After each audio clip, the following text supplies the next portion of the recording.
this here, number 12. This is the sub cave of my friend Srećko Horvat. And when you enter here, we have no time to do it.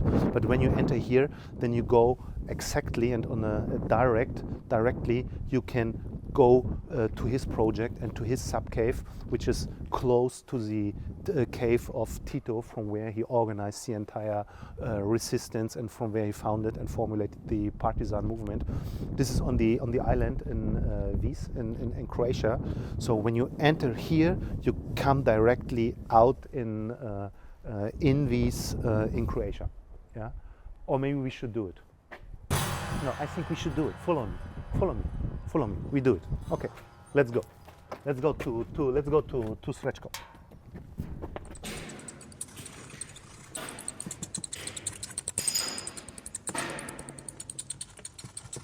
Let's start with Plato's Metaphoros of the cave.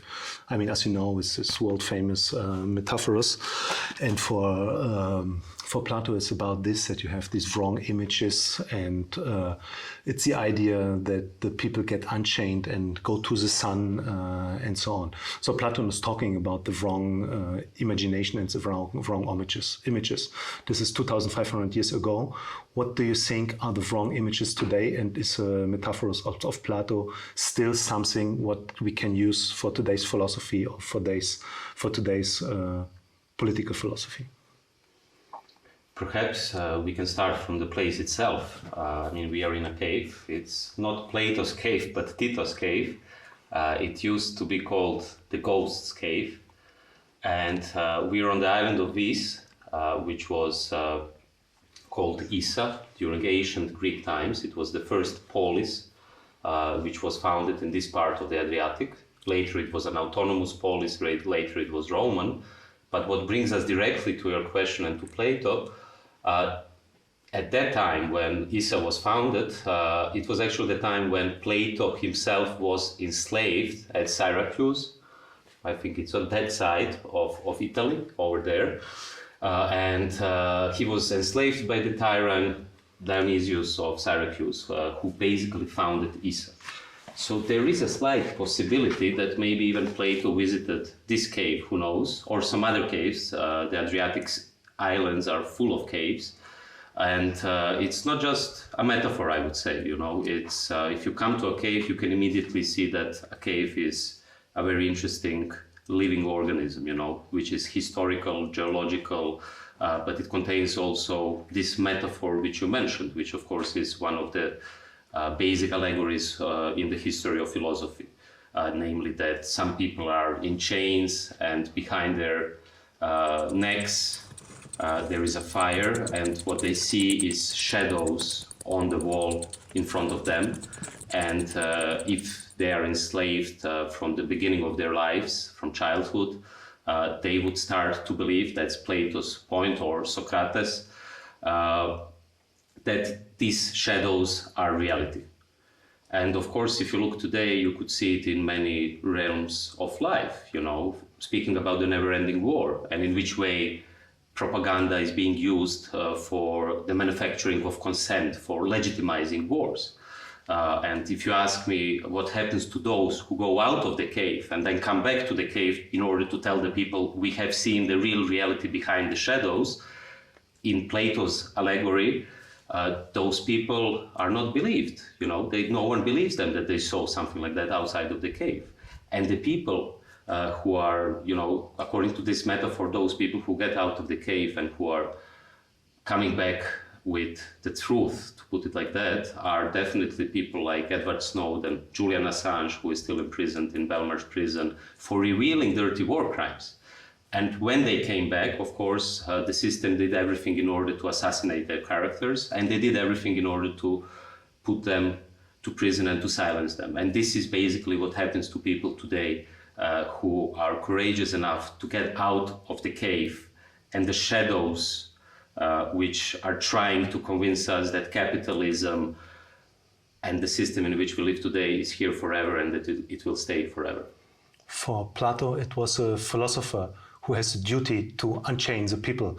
But that philosopher today is very comparable also with a revolutionary.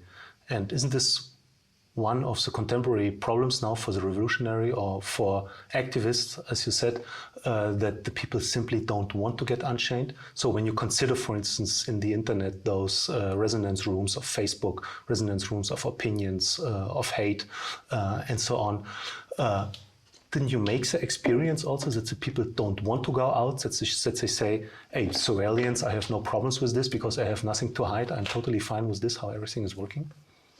Yeah, absolutely. I think the system succeeded, a global system called global capitalism or late capitalism, succeeded through consumerism to make people happy to be slaves. And even to bring us on a stage where people are not even aware that actually what they are doing is operating through shadows. Although I think a psychoanalytic point should be done here, you know, virtual reality or social networks is not necessarily just shadows. It's becoming a significant part of reality. You know, it doesn't have to be material, although it can manifest itself in the material world. For instance, you go to Tinder, Grindr, and then later, of course, you meet the person in her or his real body, you know. So there is definitely some reality in that world as well. So I think what we have to do today is not to exit that reality. I mean, that's already almost impossible to exit the technological state of our reality and the world.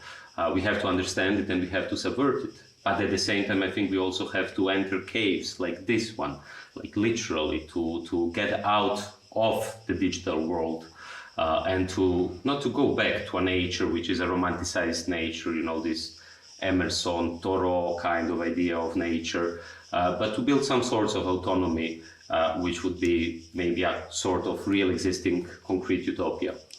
And in that sense, I think philosophy and revolution come really close. Because in order to change the world, I think you first need to philosophize it. You first need to understand it and what exactly needs to be changed. Plato is willing to use violence to unchain the people. Is that needed today? So with the effect that afterwards they will understand that it was necessary to use violence. But that was also the problem of the real communist countries like GDR or Yugoslavia. So that was promised, we use just a bit violence and then you have freedom, but at the end only violence left.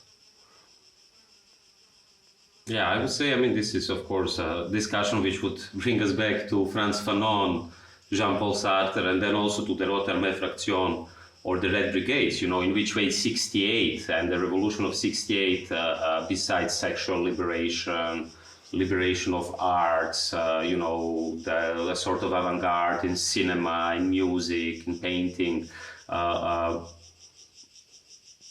this kind of revolution also in the end went into violence, which, as we could have seen with RAF in Germany, for instance, didn't end up well. You know, it didn't end up in a revolution-changing society or economy. It ended up in a even stronger state, which responded with even bigger violence. But I think the question we have to pose today is what is the violence of a pirate, for instance? What is the violence of a partisan? What is the violence of a strike worker on strike in Amazon towards the violence of Amazon, towards the violence of big corporations, which are the real pirates and who are really stealing resources? You know, in that sense, I think we should first speak about the violence of the system and what kind of violence it is producing in a structural way. You know, it's not just violence through arms, violence through wars. It's not just someone hits you in the head on the street. It's structural violence. You know, it's violence through sanctions. It is violence through economic violence. You know, and economic war. You know, so there are different sorts of violence which we have to confront today. But the problem, I think, with the radical left, which goes into the direction of terrorism, for instance, is that this violence usually provokes even more violence of the system itself and creates an even bigger surveillance system. So I think we have to find ways out of that deadlock where violence creates more violence. For Platon, the maximum you can gain when you leave the cave is the sun and the sunlight. For him, this was equal with knowledge. But I think it can be also an utopia. So what is the utopia to leave the cave and to go outside today? Or is it better, is utopia even to remain in the cave and to build a network in the cave to resist the outside world inside the cave? Yeah, I mean, for Plato, when you go out of the cave, if you have luck enough, or you're courageous enough, if for some reasons you are a kind of Forrest Gump, you get out of the cave, what happens then is the person looks at the sun and the person goes blind. And when the person adopts to this sunlight and this brightness of the day, which he or she has never seen before in life, and then goes back to the cave, then upon entering the cave, again you cannot see. So I think if we want to get out of the cave today, we have to prepare to suffer a lot, but also to see things which we haven't seen and which will blind us in a way. And then when we return to the cave with the knowledge which we have acquired on our way, no one will believe us.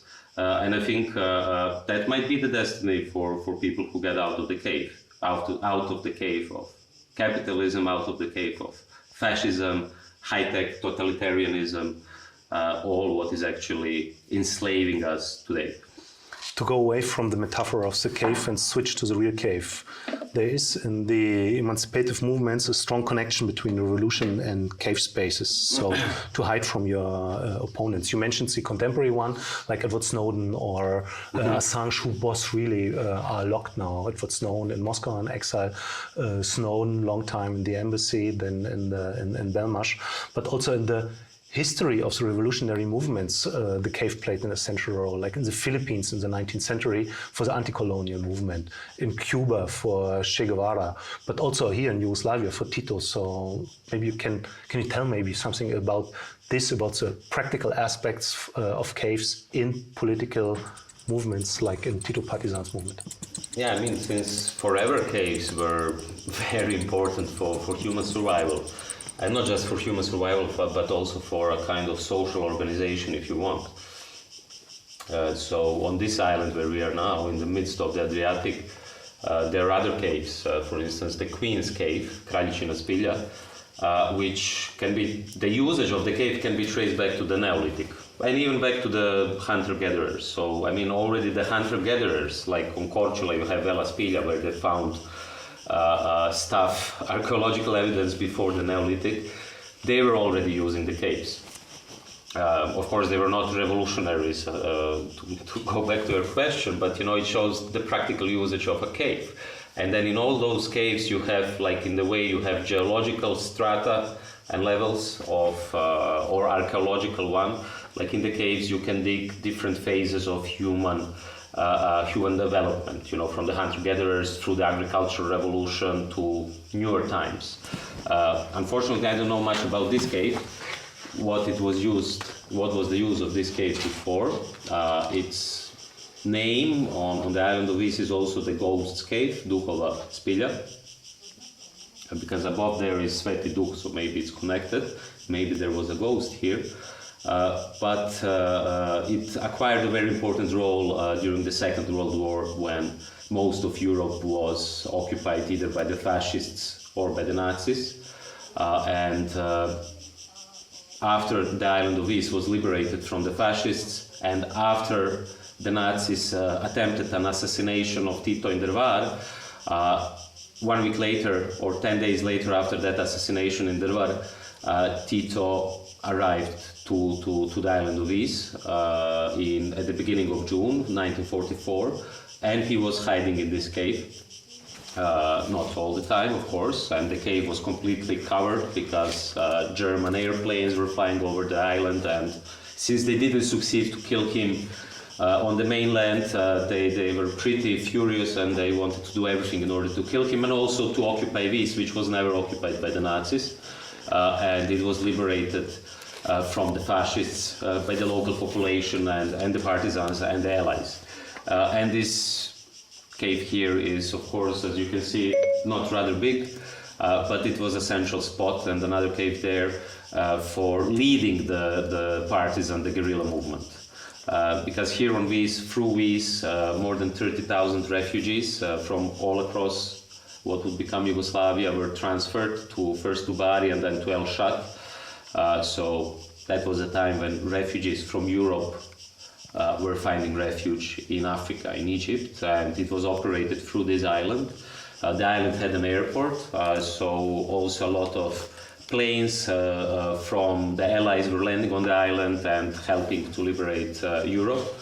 And this is also the place where Yugoslav Yugoslav foreign policy, but Yugoslav foreign policy already started here, in the sense of geopolitics, in the sense how from a cave like this to build a network of resistance and possibilities to emancipate and free yourself from whether it's Nazism or fascism, doesn't matter, or in today's times, combination of it plus capitalism and extinction, how to build a network.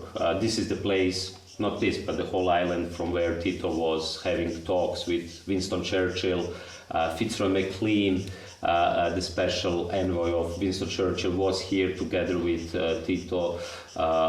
This was the place where Yugoslavia was negotiating its place in future world politics. And fast forward, we could start speaking about the non-aligned movement, which is also a very inspiring network of different states who try to cooperate together, and it was founded by Tito, Nasser and Nekru.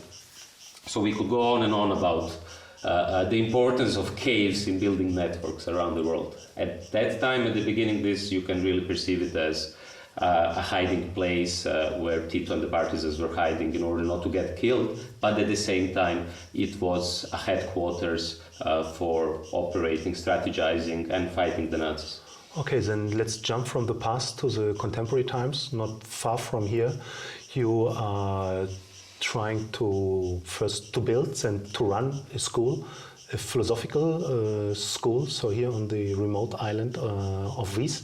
On the other hand, you are very active in the international movement, in the progressive internationals, which is a global and international movement, and you are networking a lot. So hiding and networking.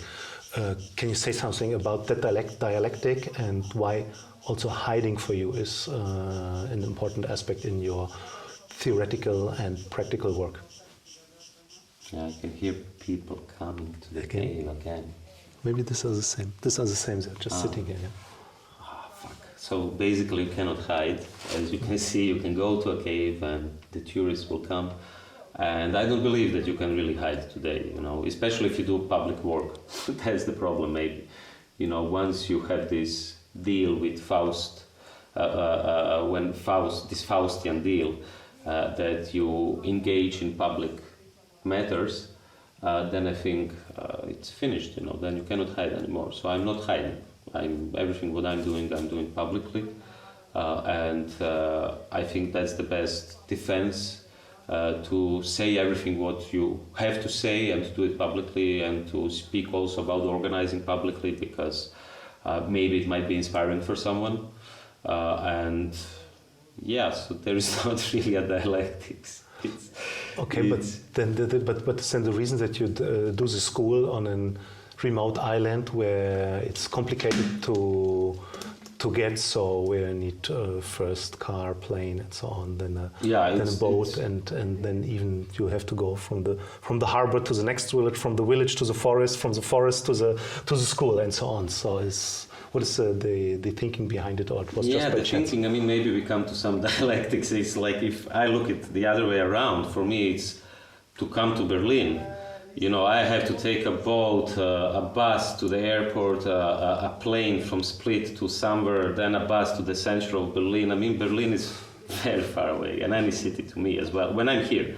So this dialectics between the island and the mainland. It's usually posed as a binary opposition. The mainland is and we are moving from there to the island. But actually, what if from the periphery, from the islands, something begins, as it did in history, especially in this archipelago, in the Mediterranean, So I think I would turn it around, I'm not hiding. I mean, this was once the center of the world, or the end of the world, as the Greeks perceived this part of the Adriatic. It might soon become a center or at the end of the road again.